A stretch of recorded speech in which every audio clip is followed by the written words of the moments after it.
Allah Arşıda Suralma Pelvan Marmara yatırım ya Liverpool'a yatırım Erkek tavrından şu an kulüp borcu bir acayip Halifa'dan Usta Pelvan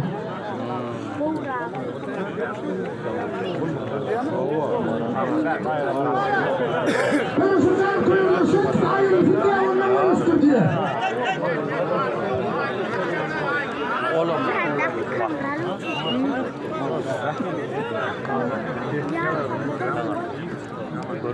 olarak kabile çalışıyor.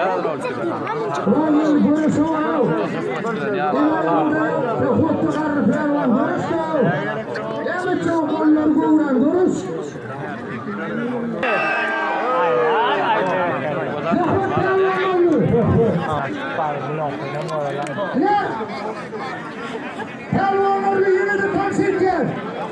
Yakup Pelvan, Arkadaşlar yerli halk karşıdası Rozbrat Pelvan Liverpool'a yatı. Kirkisa ve Erhan Pelvan'ı.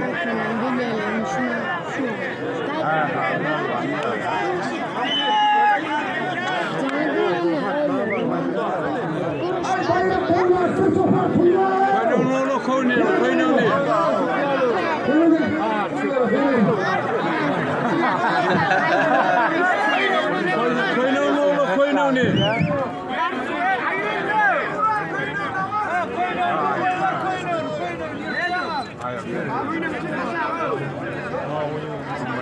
milyon oldu.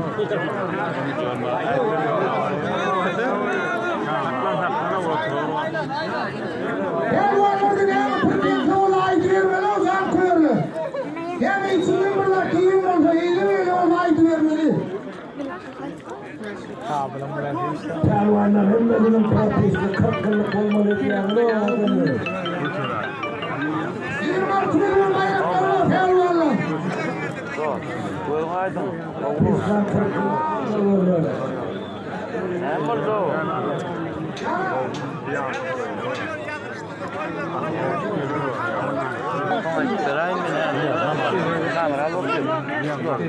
Gerden denle. Gerden denle.